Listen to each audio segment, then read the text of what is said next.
O que abre ninguém fecha, e fecha e ninguém abre. Eu sei as tuas obras. Eis que diante de ti pus uma porta aberta, e ninguém a pode fechar. Tendo pouca força, guardaste a minha palavra, e não negaste o meu nome. Eis que venho sem demora, guarda o que tens, para que ninguém tome a sua coroa. O irmão pode assentar.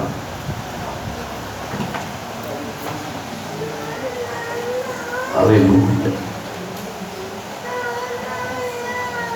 Você já ouviu pregação sobre isso? Mas muitas vezes, né? Quando João ele escreve isso, foi o próprio Jesus que deu essa revelação a João. Observe que tem 7 igrejas. Seis delas, Jesus encontrou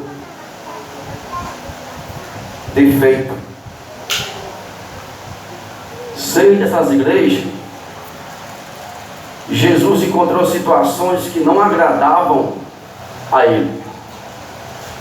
Só a igreja de Filadélfia, que você vai ver João dizendo no versículo 8 do capítulo 3, que Jesus pôs uma porta aberta. 99% das mensagens que você vê ministradas nesse versículo é sobre transformar esse texto e dizer que Deus está abrindo a porta. Quem entendeu isso? Deus está abrindo a porta de empresa para você nessa noite. Aleluia. Deus está abrindo um negócio para você nessa noite. Mas não é isso que o texto está falando. A porta que João escreve aí é a porta do céu. Ora, a porta que eu abro, ninguém fecha. E a que eu fecho, ninguém abre. Logo eu entendo que se eu for um empresário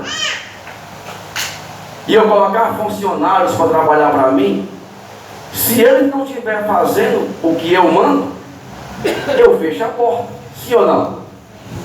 Ah, mas Deus pode abrir. Claro que sim.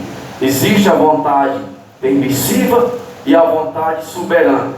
A vontade permissiva, Deus permite fechar, Deus permite abrir. A vontade soberana, Deus abre a porta e Deus manda no patrão, que é o dono da empresa. Porém, o contexto aqui de João é que a porta terrena, o empresário pode fechar, mas a porta do céu, só Deus pode fechar. Homem nenhum tem o direito de tomar a salvação que Ele pôs na tua vida. Ninguém pode fechar a porta do céu que Deus abriu para você. Ninguém pode ter a chave de fechar o céu que Deus abriu para você. A única pessoa que impede de você entrar lá é você. Sou eu mesmo que com minhas atitudes, com as minhas obras, impedirá de eu entrar no céu. Veja que João está dizendo: tu mesmo com pouca força, guardaste a minha palavra e não negaste o meu nome. Entenda, a força não era muito, a força era pouca. Quantas vezes a gente vem para a igreja louvar a Deus, buscar a Deus, ouvir a palavra de Deus e a força é bem pouquinha, quase não tem essa força, mas você continua guardando a palavra e não negando o nome de Cristo. Você continua guardando a palavra e não negando o nome de Cristo. Entenda, guardar a palavra de Deus com a força sendo pouca não é fácil. Porque o que é guardar a palavra? O salmista diz no Salmo 119, verso 11: guardei a tua palavra no meu coração para não pecar contra ti. Guardar a palavra é conhecer a palavra, é ter ela no íntimo, entender o que está escrito, compreender e ver que a palavra diz: se X não pode, e você não fazer, a força é pouca, mas você não cede, porque você guarda a palavra. É pecado assim, você não cede, A força é pouca, mas você não cede, porque você guarda a palavra. Mesmo com pouca força, guardaste a palavra e não negaste o meu nome. Vivemos no contexto em que pregar o céu é pecado. Pregar sobre o pecado é pecado também. O contexto que vivemos, não generalizando tudo, mas quase tudo, é que o pecado não existe mais. É que o céu, alguns acreditam, se quiser acreditar, já não se influencia mais a igreja a crer no céu. Já não influencia mais a igreja a deixar o pecado. Já não diz que isso pode, isso não pode. Parece que virou um tabu subir no altar e dizer: o pecado ainda afasta o homem de Deus. Mas entenda isso: as 6 igrejas que Deus rejeitou, que Deus viu que tinha defeito, era por causa do pecado. Elas nenhuma tiveram uma porta do céu aberta para elas. Qual a igreja que a gente se enquadra nessa noite? Você é a igreja de Filadélfia, que tendo pouca força, guardaste a palavra, não negaste o nome de Deus, e as portas do céu continuam abertas para você. Entenda? O diabo, ele não tem a chave nem da sua casa.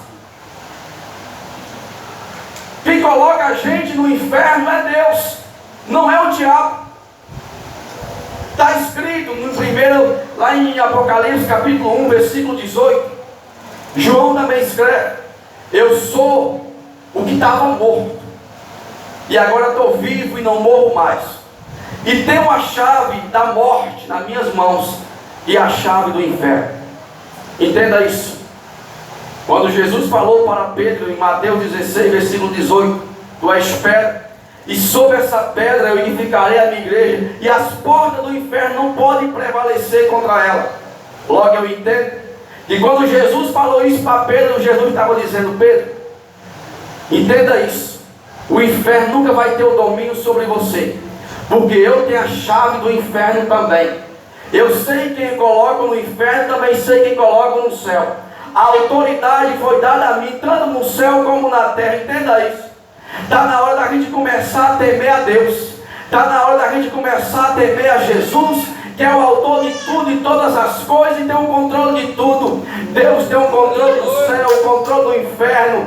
Deus tem o controle dos anjos, o controle do diabo, o controle dos demônios. Deus tem um controle de tudo. E por que que às vezes as pessoas insistem em fazer a vontade do diabo e não a vontade de Deus? Veja, Deus pôs uma porta aberta, ninguém pode fechar. Mas tem muita gente fechando a porta do céu para ele próprio. O autor dos Hebreus diz que o pecado voluntário não tem mais jeito. Tem muita gente fechando a porta do céu para si próprio. Tem muita gente achando que Jesus não volta mais. E por ele não voltar mais, não precisa mais vigiar como está escrito. Não precisa mais obedecer a palavra. Não precisa mais obedecer o pastor. Não precisa fazer mais nada. Jesus não volta mais. Isso é história. Vamos viver a vida. Vamos curtir a vida. Não. Mesmo com tua força sendo pouca, continue guardando a palavra. Continue buscando e pedindo força a Deus para que Ele aumente a sua força, não para que sua força venha se acabar e você venha desistir do céu. O céu existe, igreja. Assim como você está aqui nesse momento, Deus está no céu com os seus anjos, serafins, querubins, lá em cima olhando para cada um de nós, porque está escrito que seus olhos é como chama de fogo. O céu, ele existe, ele é real. Assim como o inferno também existe, ele é real.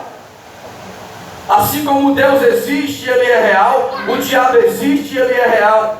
Assim como os anjos existem e são reais, assim também os demônios existem e são reais. A porta do céu continua aberta. Pedro fala sobre os falsos profetas que conturbaram o Evangelho de Cristo, ao ponto de dizer para as pessoas que Jesus não volta mais. Você não vai ver um pastor no altar dizendo Jesus não volta mais. Você não vai ver isso. Mas não precisa dizer que Jesus não volta mais. Só em ele não pregar mais a palavra de Deus, ele já está dizendo. Só em ele não falar do pecado, falar do erro, falar daquilo que a Bíblia diz, ele já está dizendo que nem ele acredita mais.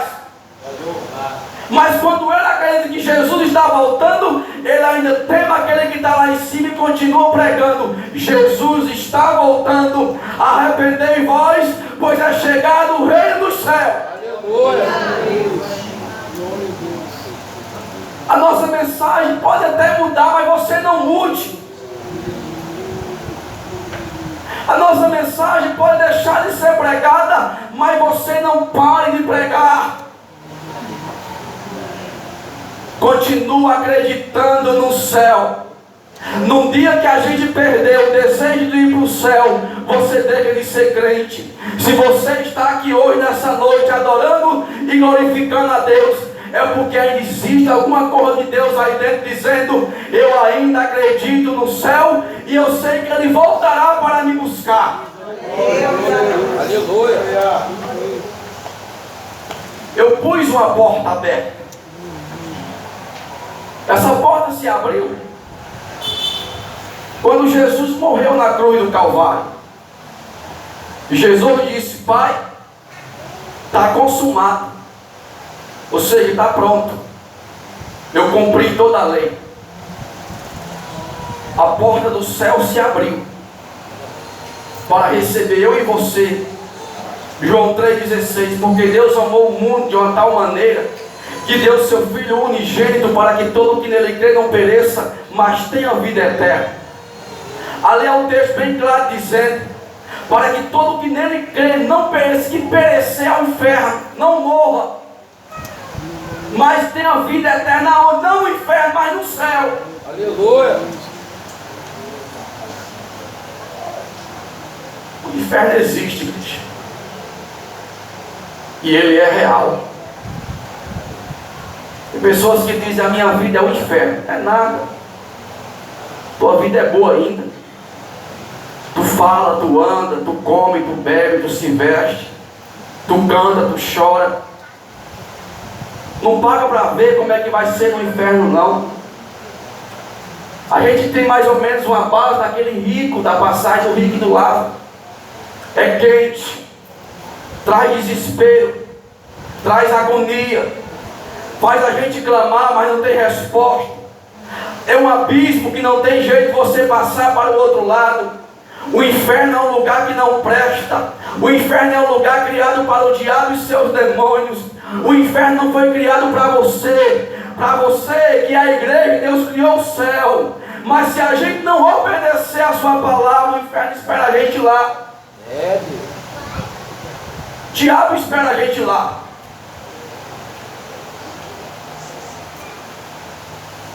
Você lembra quando Noé, capítulo 7 de Gênesis, versículo 16, está escrito: e entrou Noé os animais na arca, e Deus a fechou por fora. Começa a pensar comigo aqui. Imagina se Deus dá a autoridade a Noé de fechar a porta da arca. Noé era humano. Quando chegasse aquelas pessoas que Noé conhecia, o desespero de morrer afogado, como ficaria Noé? O jeitinho brasileiro: é só mais um que vai entrar, não tem problema não. Deixa isso aí entrar, isso aí eu conheço há muitos anos. Deixa isso aí entrar, isso aí é uma pessoa boa. Deixa isso aí entrar, não. É por isso que está escrito: a porta que eu abro, ninguém fecha. E a porta que eu fecho, ninguém abre. É Deus dizendo: ninguém vai entrar no céu se eu não permitir, e ninguém entra no inferno se eu também não colocar lá. A autoridade é de Deus.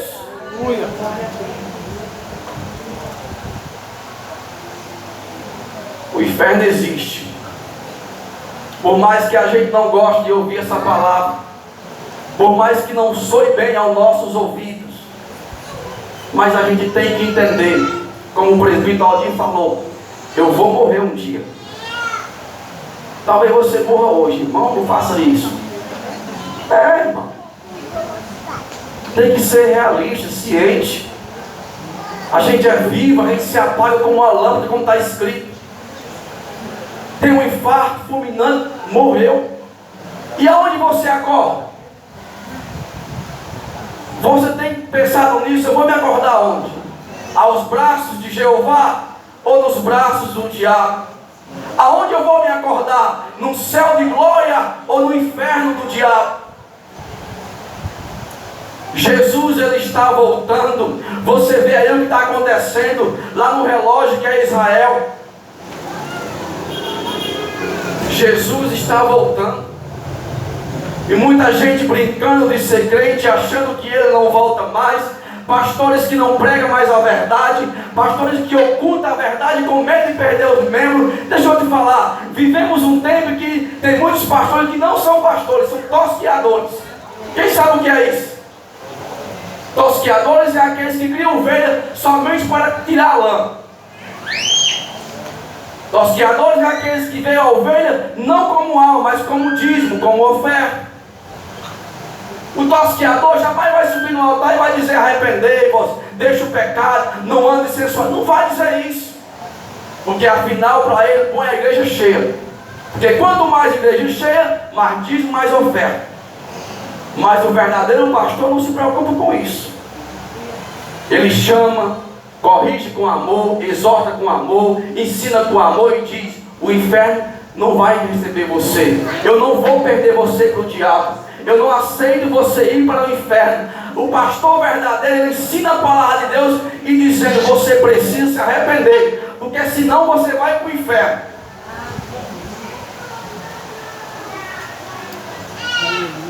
Temos muitos tosqueadores por aí. E tem muita gente dando ouvido a eles.